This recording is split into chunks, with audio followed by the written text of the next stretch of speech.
Hey guys, I'm going to show you a couple of easy ways to start your research. As you can see, I am on the CSUN webpage right now, and I'm going to the library. Please bear with me. Okay, so one search. This search engine is frowned upon at times. If you ever take a lesson at the library, the person that normally does those will tell you not to use this, but I found it very useful place to start. So what you want to do with this is just write something that you want to look into. If you don't even have a specific topic, you can just write fall of communism in Russia.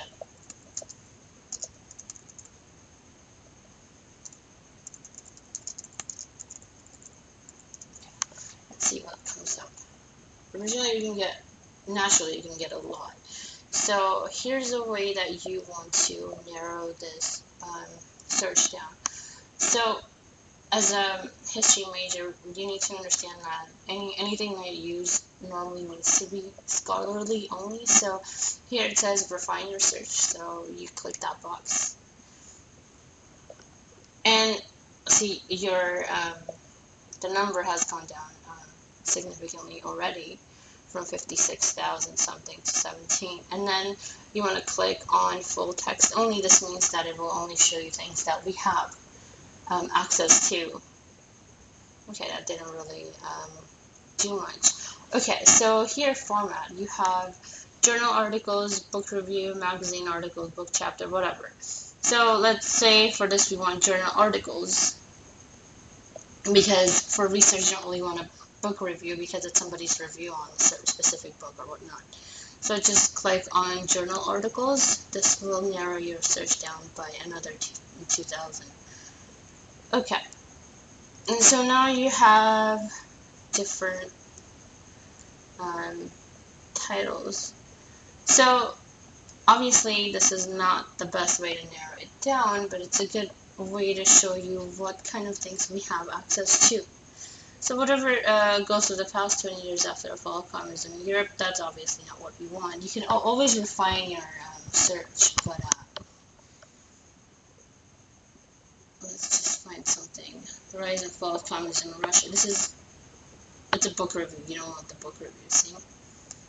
I don't know why it has it included, but it's probably scholarly article. That's why it's included. So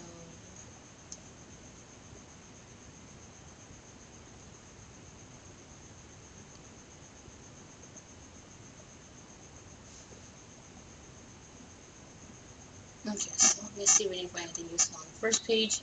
Remember, this is something that will help you to start on your research, not something that will be very useful once you have an idea of what you're writing.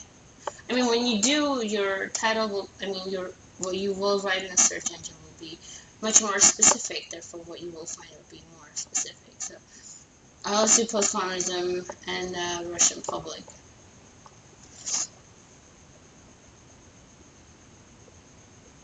Okay. So you have this article here. It gives you all the citing. By the way, every time you write your paper, come back to this page, and it'll give you the APA, MLA, and Chicago way of citing. So you won't have to write it yourself. Just a quick shortcut. And you want to save. I'm just gonna save it in my account. So if I want to come back to it, I can easily go into my records and open it up.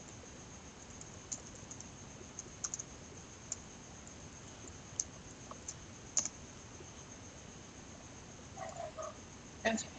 So these are my saved titles. As you can see, if I ever want to go back, I have them here. I don't have to print it out if it's not needed immediately.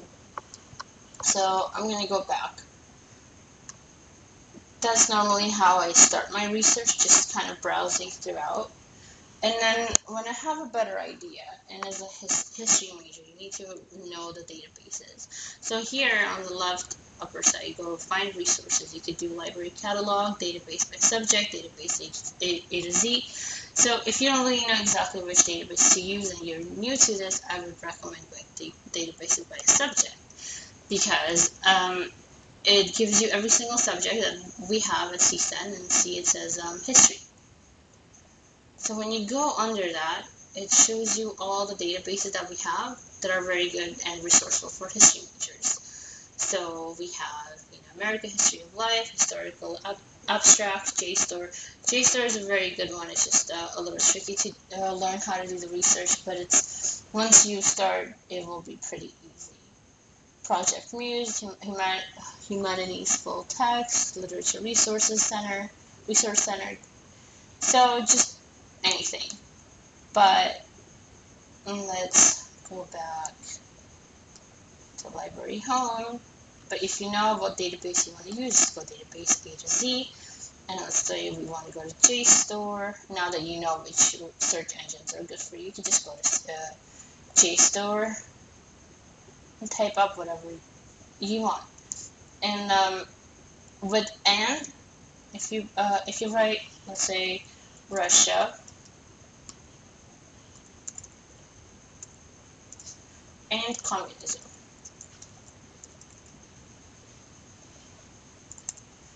um, there's the option of or. So this is going to be either or, and is going to be inclusive. So I'm sure you understand that. And once you do the research, it'll be easier to figure out how to do it better. So let's go back to Library Home. Um, Honestly, that concludes what I had to say. If you use this system that I showed you, you will be good to go if you don't really know exactly what you want to do. After a while, once you've narrowed down your topic, it'll be easier to search for. You can even search for your narrowed down title in one search and narrow it down the way I showed you, and then you could go to specific databases. But I think one search is an excellent place to start, regardless of what the other people say. Thank you. Hope this was helpful. This video was made by Datev Abrahamian for History 601 in fall 2015. Thank you.